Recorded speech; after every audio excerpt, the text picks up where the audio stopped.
don't know where you're coming from, how do you know what to say when you don't know what's been said before? They say we've got a long way to go, but can you tell me? Can you tell me? Can you tell me where are we now?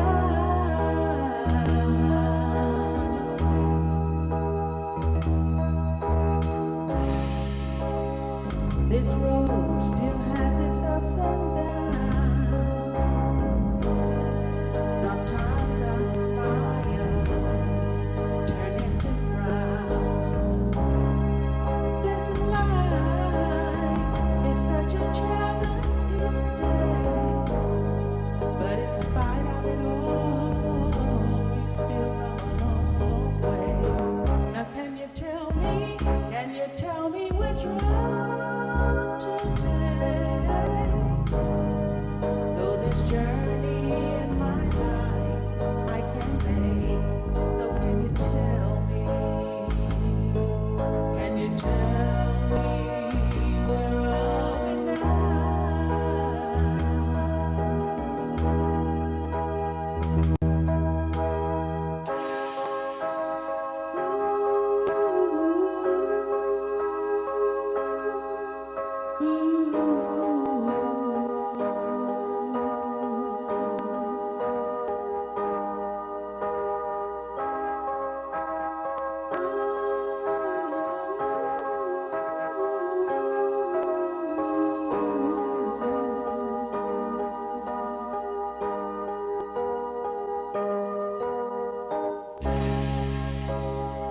This road still has its ups and downs.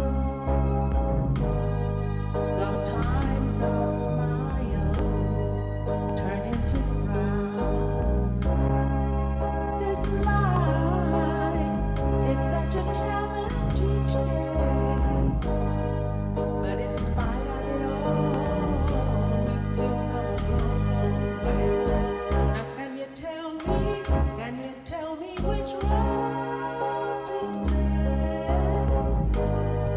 Though this journey in my life I can make, so can you tell me? Can you tell me where are we now? Can you tell me? Can you tell me where are we now? Can you tell me? Can you tell me where are we now?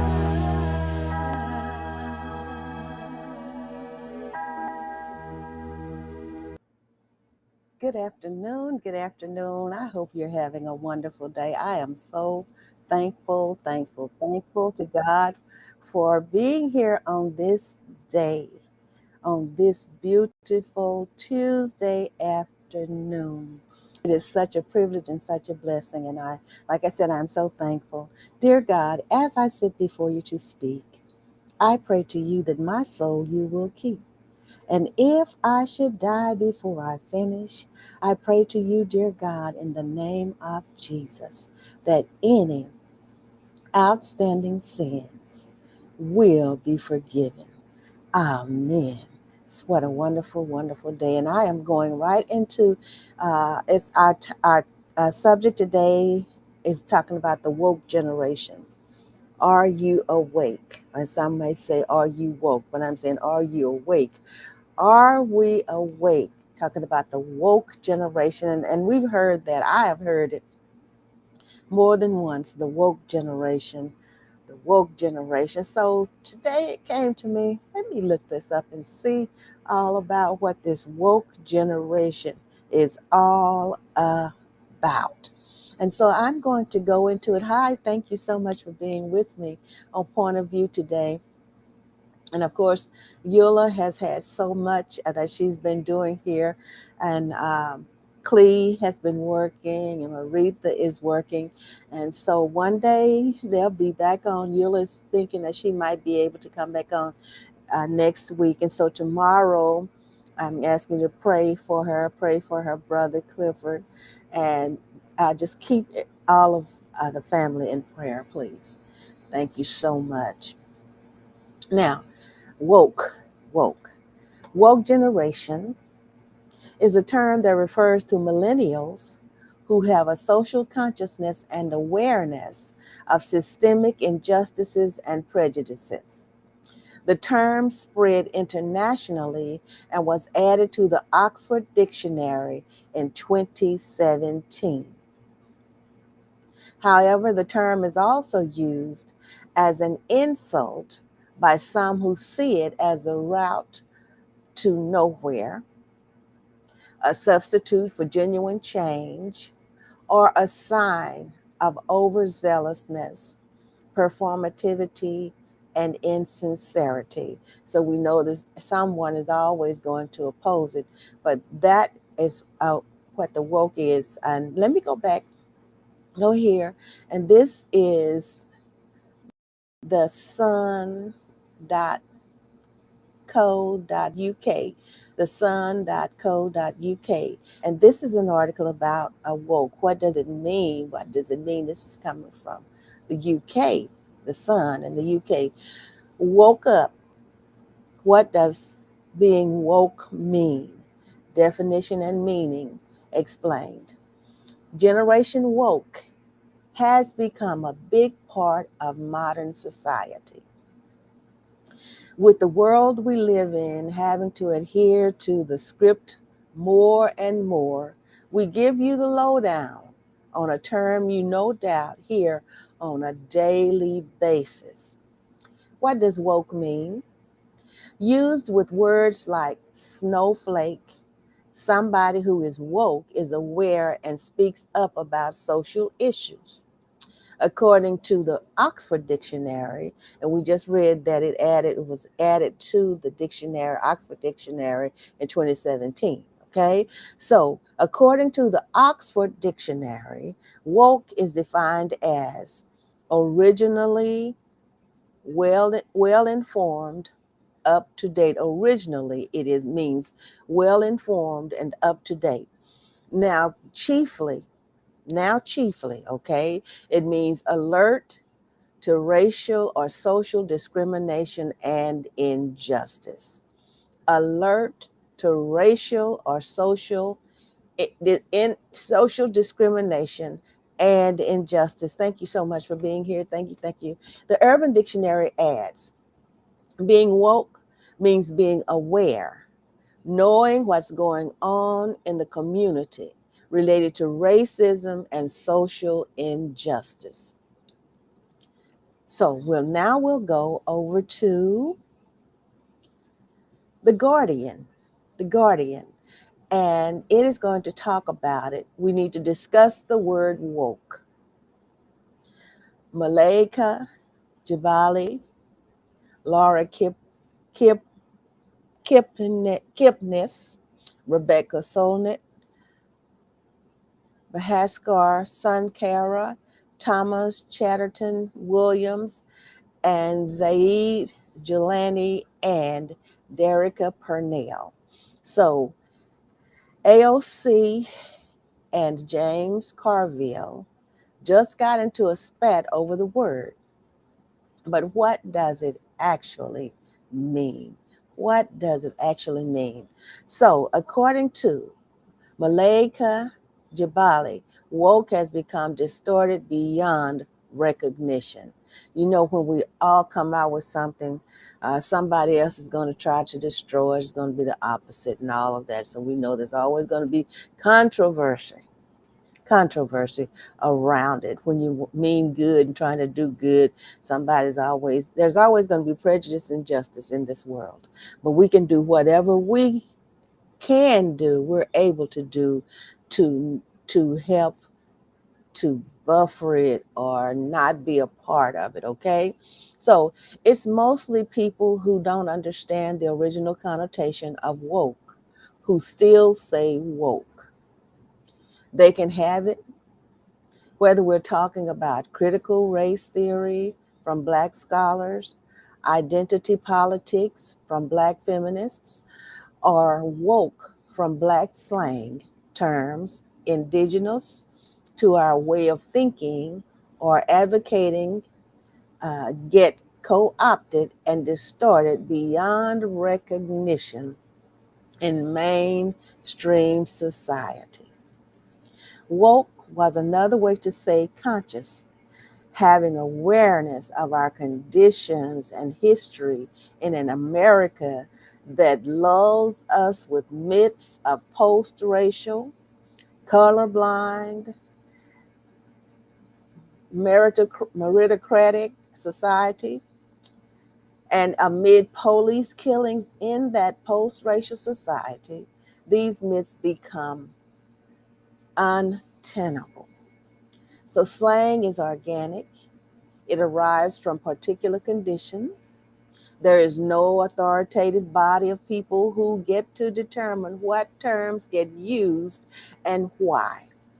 And just as woke evolved into a call to action to keep fighting, Black Americans will continue to birth terms that define what we do, and others will continue to co opt and distort. It's always going to be like this. Okay, next is Laurel Kipnis. Wokeness is about style, not substance. The term woke wasn't around in 1921 when Somerset Maugham wrote his Rain about short story Rain about the downfall of professional rebuker, the Christian missionary. Mr. Davidson, whose public fulminations against sin masked less than upstanding private impulses. But I think Maugham was animated by similar instincts as mine when I deploy wokeness against contemporaries who I find too full of their own rectitude. So the instinct is that sometimes going on with you, the rebuker, that you can't see in yourself. All this hectoring and exhorting is compensatory in some way. Excessive, woke is a one word hermeneutics of suspicion, shorthand for the sort of characterology Maugham was performing, dissecting a fulminator's self relation and self delusion. So this person says, I believe it's more useful as applied to political style than political substance. However, I can agree with the woke on politics. I'm for social justice too. So though I may be warier or warrior about the righteous vanguards and missionary zeal. So people see woke, and some take woke and they use it for their benefit or to describe what they're doing. But woke is a term that came from our struggles, okay, as people of African descent and all of the injustice and everything. So woke means, are you aware, being aware of the racism and the injustice and all that that's going on today. So now we go to Rebecca. Woke was kidnapped and has died. Once upon a time, the past tense of wake left its life as a verb and became an adjective of sorts, a term for describing the quality of having awakened, especially to injustice and racism. Like other vernacular, words in the English language. Woke's youth was among young black people, but its illness and decline came after it was kidnapped by old white conservatives.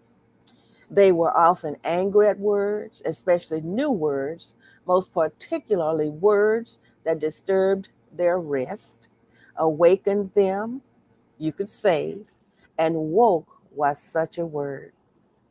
The fairy tale ends badly. Rather than kill Woke, they tried to turn him into a zombie mercenary sent out to sneer at those who were concerned about racism and in other injustices. So this backfired, and Woke became a marker of the not okay boomer, a bilious word whose meaning was more in who said it than in what it meant or mocked. So, in other words, woke died. So, cool young people were not sad that woke was dead because he was no longer their word. And mean old people were not sad because they did not know he was dead. The end. My goodness. So people would take, and it happens over and over and over again. You use a word for your cause and whatever, and then those who don't agree with it, they'll take it and just turn it every which way but loose, trying to destroy your uh, movement, your meaning for it, and all of that. So there's so much going around. There's so much going around. So talking about this woke, to be woke once meant to be alert to the continued realities of oppression, particularly the oppression faced by Black Americans. And this is by Haskar Sankara. Language on the left can be a problem. So, but today its meaning has shifted. To be woke is to lack urgency about building the coalitions that can win over working class people and actually redistribute money and power to the oppressed. So, this isn't to say that progressives have to avoid questions of social justice to win a mythically conservative working class, but that we need to acknowledge the reality that working class people of all races want basically the same things. They want good jobs, they want secure housing, dependable health care, and the ability to provide for themselves and their families. So, framing universal concerns with identity, focused messaging, or language stolen straight from academia is a huge mistake.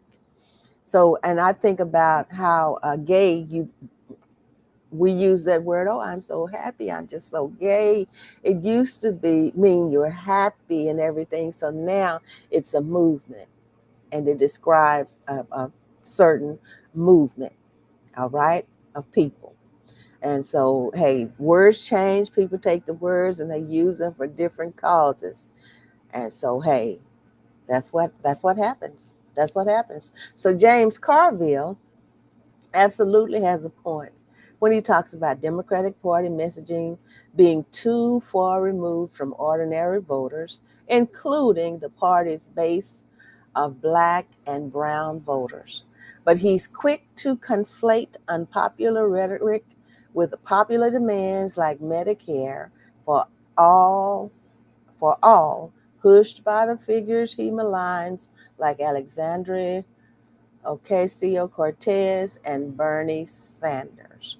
So our language on some parts of the left is a problem, but that's an easier problem to fix than the fact that Carville and Clintonite Democrats have lost the trust of millions of Americans with their defense of elite interest and decades of unpopular policies. Progressives have a program that can win. We now just need the right way to communicate it, and new approaches in organizing people around their most pressing economic concerns. Now we go to Thomas Chatterton Williams. Woke is not a viable descriptor. Alexandria Ocasio Cortez is right. Woke is not and has not been for some time now a viable description for anyone who is critical of the many serious exercises of the left, yet remains interested in the reaching beyond their own echo chambers. The term has been co opted and diluted of meaning by lazy ideologues and bad faith actors on the right, which is a shame since it's more poetic and evocative than any pithy substitute I can think of. So, the challenge for anyone interested in something deeper than culture war, point score, culture war point scoring is to develop new language that is specific enough to persuade those who don't already agree to consider the same old questions from new angles. So, fairly or not, woke and wokeness now overwhelmingly signal that you're not fundamentally interested in that rhetorical labor. And those who need the most convincing give themselves permission to stop paying attention. And next we go to Zaid Jelani. You're either with us or against us. The word woke loosely refers to a social media fueled left wing political ideology that emerged in the English speaking world in the early 2010s. The term is derived from the state of being awoke to our conscious of structural inequalities in society and is being hyper aware of one's own role in those inequalities. Someone who is woke is constantly inspecting every institution in society, looking for the presence of racism, sexism, and other forms of pervasive prejudice. So, what separates someone who is woke from someone who is merely progressive is not only this vigilance and awareness, but a fervent belief that everyone must be enlisted into their social causes at all times, and that the end justifies the means when battling injustice. Now, I agree right there with him. So, unlike traditional liberals, woke Americans place very little stake in value neutral norms like freedom of speech and non discrimination. As the anti racist activist Ibram Kendi says, the only remedy to racist discrimination is anti racist discrimination. The only remedy to racist discrimination is anti racist discrimination. Kendi also informs us that you can only be racist or anti racist, okay? You can only be racist or anti racist. There is no middle ground, echoing former President George W. Bush's instruction that either you are with us or you are with the terrorists. You can't be in the middle. You're either with us or you're not. Now we go to Derica Purnell. You have to wake people up, then you get action. We're talking about the woke generation. Okay, from street corners to kitchen tables, friends and I have laughed and shouted each other down about the state of Black America. We argue about whether Our people are asleep, unaware of, uninterested in, unconcerned with the violence that white people inflict upon us. Such violence can be found in demeaning interpersonal interactions with the individual white people. This is someone's article I'm reading, and in the structural white supremacist violence in our housing, in our hospitals, in our jobs, and in our schools. And we know that racism, injustice, all of that is still strong and heavy. Yes, it is. So if sleep prevents us from collectively resisting this savagery, then one must remember Malcolm X's message. The greatest mistake of the movement has been trying to organize a sleeping people around specific goals. That is so true. Trying to wake a sleeping people around specific goals. He said you have to wake the people up first, then you'll get action. And sometimes it's hard to figure out what wakes them up because some people are sleeping right now. They're nonchalant, as long as I'm okay until they're not. Everything's good as long as I'm okay until they are not. And then they want everybody to jump on the bandwagon for them, where we should all work together, all work together. And I want to say this. Last night, I was watching Wanda Sykes. I am an entertainer. And we know Wanda Sykes, and we know when you watch her, you're going to hear some very colorful words. But I went ahead and watched it, and that is something else. Yes, she has those colorful words, but we know Wanda Sykes, we know her delivery.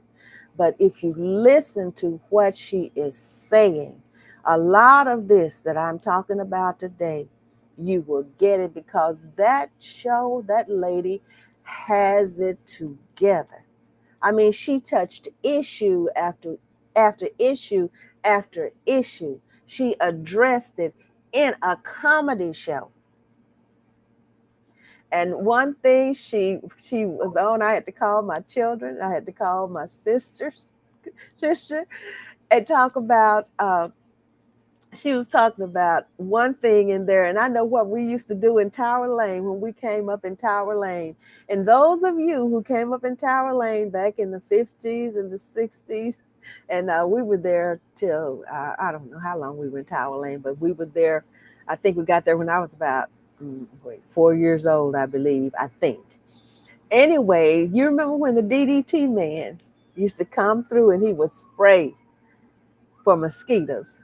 And we would get out there. We'd be so excited. We'd get out there and we'd run behind that DDT truck while that man was spraying and be all in that spray and everything. And yet we're alive today.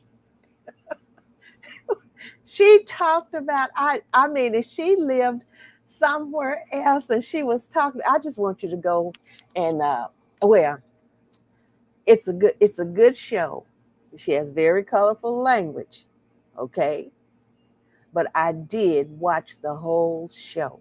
And I am so glad that I did because the message in that show is clear, is crystal clear.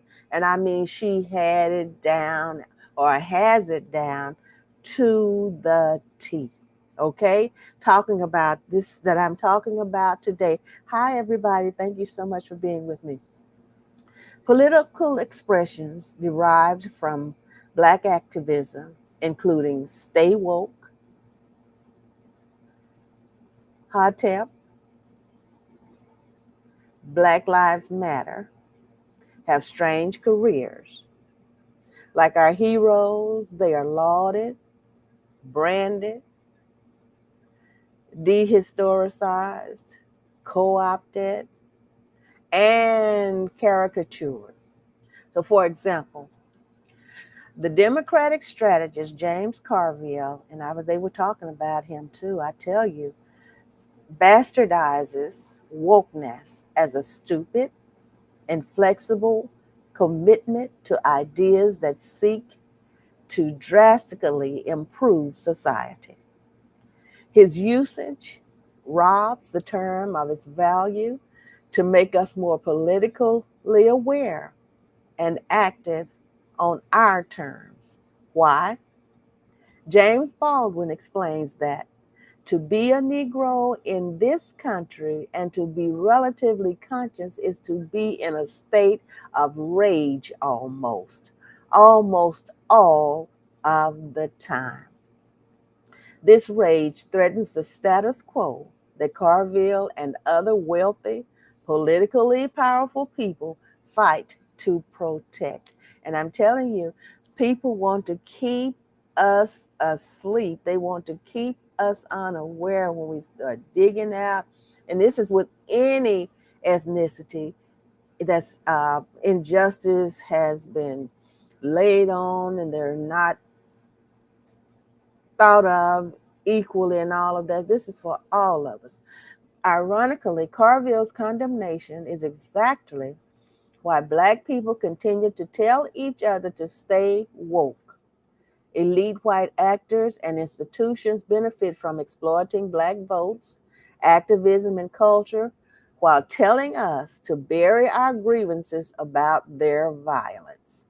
So it's how the Democratic Party scribbles Black Lives Matters on banners for their conventions, yet give more money to the police who kill Black people quickly. And see, I'm telling you, we need to be woke. And I'm not talking about go out and be violent, but we need to be woke and we can do constructive things to help with these movements. Some of us don't get out there, we can't get out there, but we can pray that these movements will be for the good of the people and protect the people who are actively out in the streets. And so, if you would listen to my spoken word, just because you hear the silence, that doesn't mean that I'm being quiet. And because there are millions of people that cannot go out, but they can pray, they can contribute money, they can help with in some way. So just because we're being quiet, just because you hear the silence, it doesn't mean that we're being quiet, okay? So I suggest that he starts with Langston Hughes, okay? So she said, this person said, I suspect that, like his right wing counterparts who are antagonistic to critical race theory and white privilege, Carville refuses to learn why Black people historically use wokeness to inspire our activism. So when people don't understand things, they want to destroy it. If they don't understand it, they want to destroy it, they want to discredit it, and the quickest thing they could do is try to stamp it out. They don't understand it, and they don't want to try. All they know is that it might harm what they are trying to accomplish. And that's the same old status quo. Okay? So he refuses to learn why Black people historically use wokeness to inspire our activism.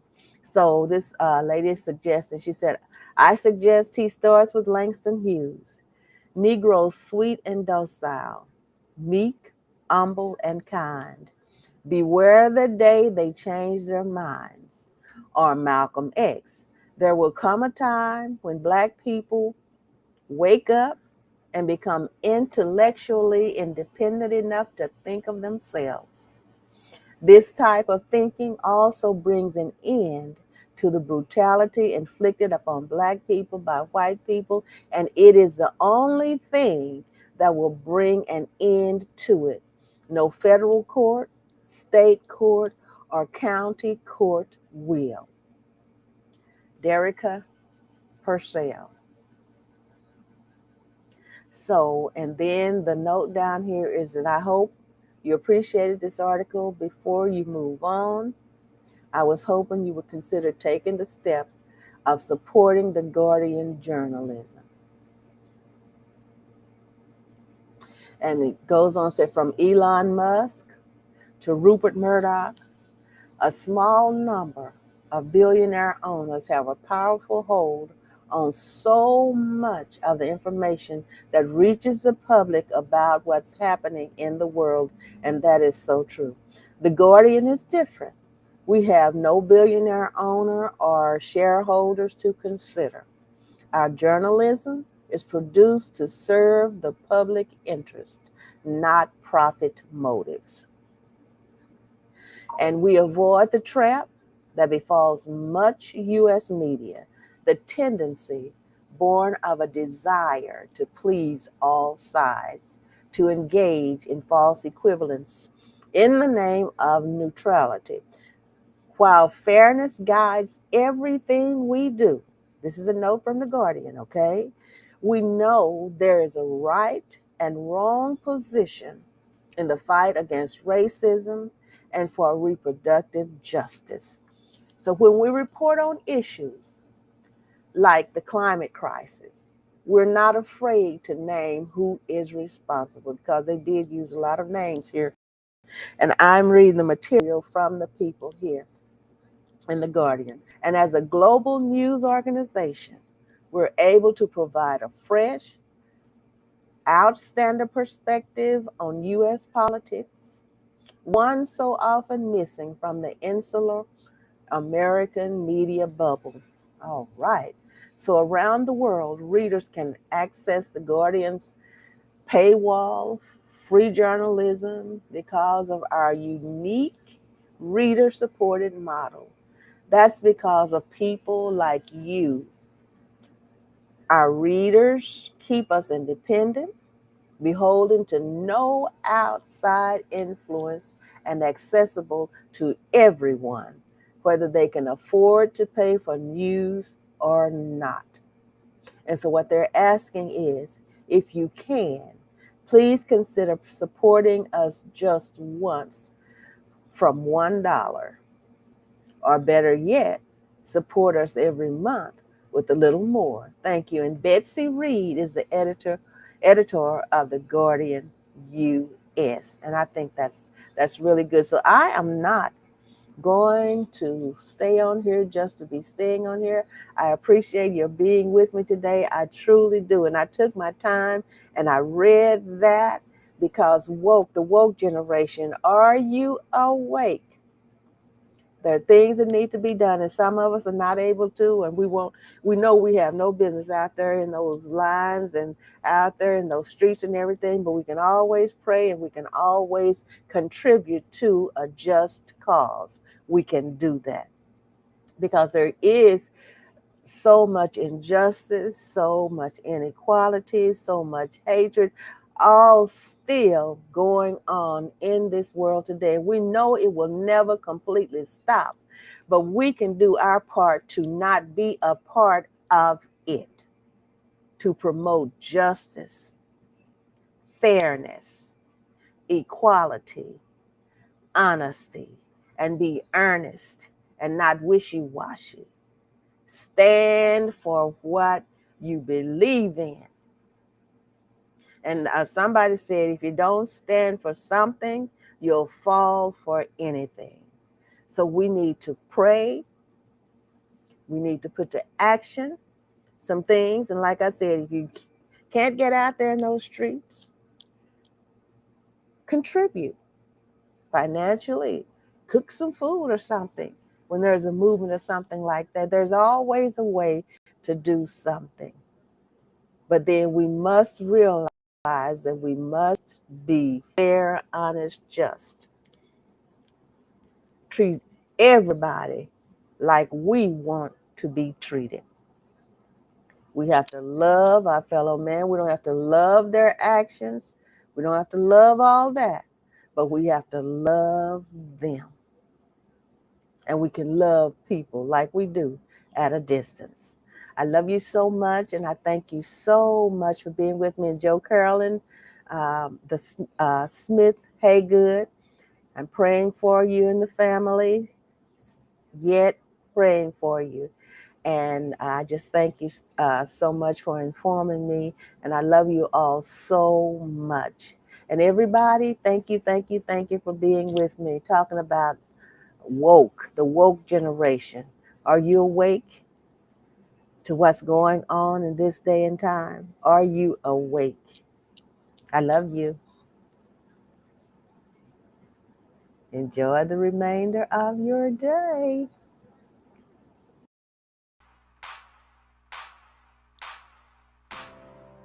Oh God, I'm calling on you. Oh God, I'm enlisting the saints to pray. Can you hear me?